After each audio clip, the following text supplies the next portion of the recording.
दारा राजा ने अपने साम्राज्य के शासनकाल को आरंभ किया। अब हम देखते हैं कि दानियल सिंहों के मांद में डाला गया। अपने शासन को बहुत ही अच्छी रीति से चलाने के लिए उसने अर्थात दारा राजा ने 120 क्षत्रपों को नियुक्त किया और उन क्षत्रपों के ऊपर 3 अध्यक्ष भी नियुक्त किए और उन 3 अध्यक्षों में एक दानियल भी थे। और दानियल को अध्यक्ष और क्षत्रपों के ऊपर उन्होंने प्रतिष्ठित किया, अर्थात दानियल को उन्होंने सबसे ऊपर नियुक्त किया। और इस कारण अन्य क्षत्रप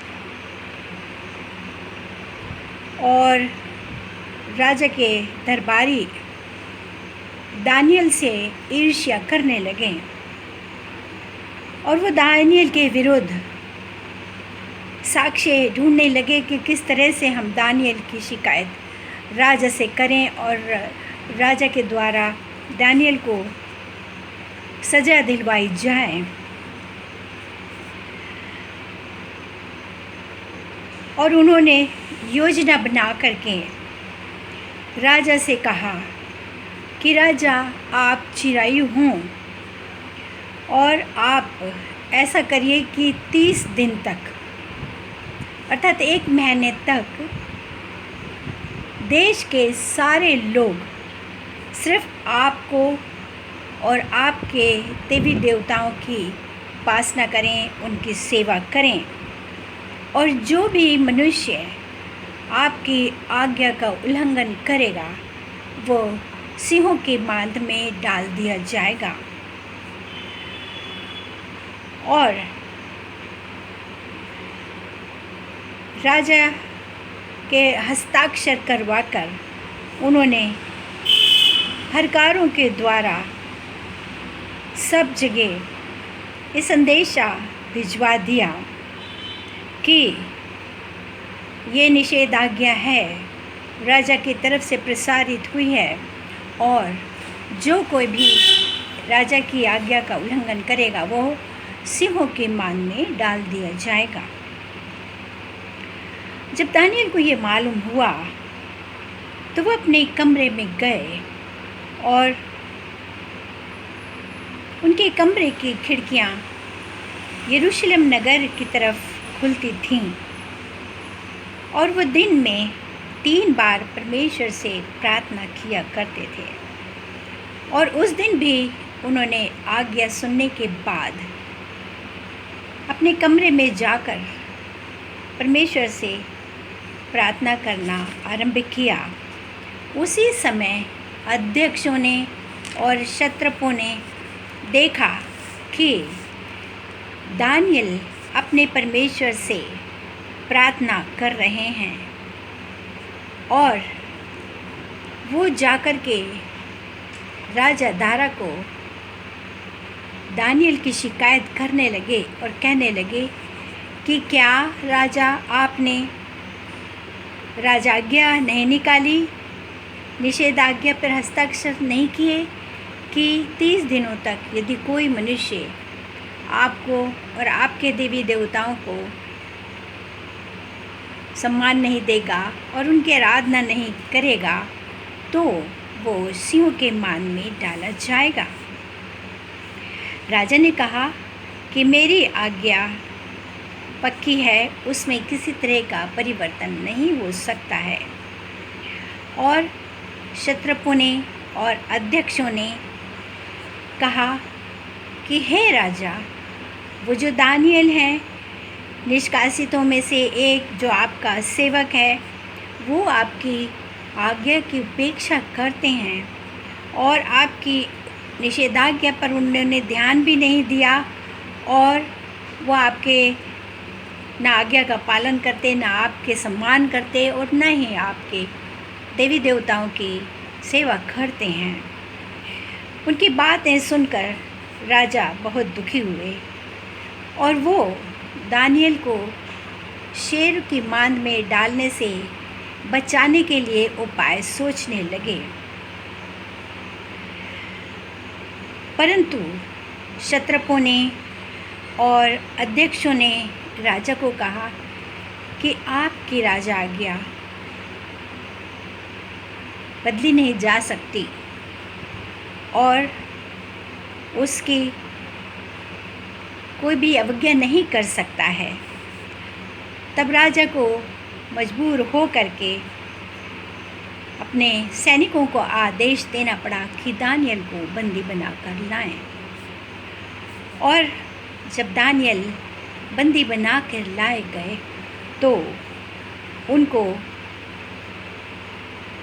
उन लोगों ने पकड़कर सिंहों के मान में डाल दिया, और सिंहों के मान के द्वार पर एक पत्थर लगा दिया, और उस पत्थर पर अपनी अंगूठी और राजा की अंगूठी की मुहर लगा दी कि उसको कोई भी खोल ना सके। राजा बहुत दुखी हुए और वो अपने महल में चले गए, और उस रात उन्होंने भोजन नहीं किया और ना ही उन्होंने अपने मनोरंजन करने वालों को बुलाया। वो सोए भी नहीं, उनकी आँखों से नींद कोसों दूर चली गई थी, और वो सारी रात विचार करते रहे दानियल के बारे में। और सुबह सवेरे ही राजा सिंहों के मांद के पास जाकर उन्होंने दानियल को पुकारा और कहा, ओ दानियल, जीवंत परमेश्वर के सेवक, क्या तुम्हारे परमेश्वर ने, जिसकी तुम आराधना करते हो, जिनकी तुम सेवा करते हो, क्या उन्होंने तुम्हें बचा लिया? दानियल ने उत्तर दिया, सिंह की मांद के अंदर ही से। उसने कहा, महाराज, आप हजारों वर्ष जिए। मेरे परमेश्वर ने अपना स्वर्गदूत भेजा और सिंहों का मुंह बंद कर दिया था, और परमेश्वर को मालूम है कि मैं परमेश्वर की दृष्टि में निर्दोष हूँ और मैंने कोई गलत काम नहीं किया, इसलिए परमेश्वर ने मुझे सिंहों से बचा लिया।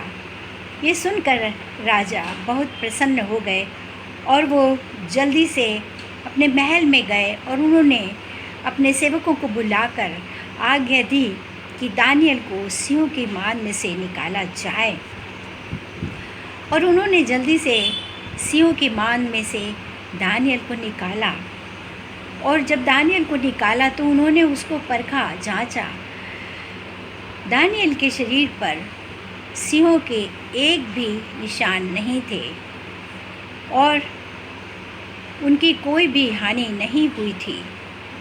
तब राजा ने आज्ञा दी कि दानियल के विरुद्ध दोष लगाने वाले जितने भी लोग हैं उन्हें पकड़ के उनके बाल बच्चों के सहित सिंहों के मान में फेंक दिया जाए। और सैनिकों ने दानियल के विरोधियों को, जितनों ने दानियल की चुगली खाई थी राजा से, उन्हें, और जो उनके विरोध में थे उन्हें, उनके बाल बच्चों, पूरे परिवार सहित शेरों के मान में फेंक दिया।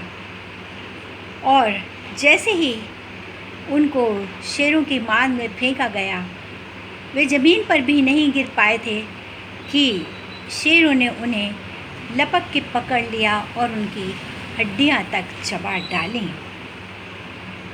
और इसके बाद राजा ने अपने समस्त साम्राज्य में ये राज आज्ञा प्रसारित की कि समस्त राज्य के स्त्री पुरुष दानियल के परमेश्वर के सन्मुख कांपते और थरथराते रहें और उनका भय मानते रहें, क्योंकि वही जीवंत परमेश्वर हैं और वो युगानुयुग जीवित हैं और वो संकट में से अपने लोगों को मुक्त करते हैं और उनकी रक्षा करते हैं। इस प्रकार से दारा राजा के राज्यकाल में सब लोग बहुत ही सुख चैन से जीवन व्यतीत करते थे।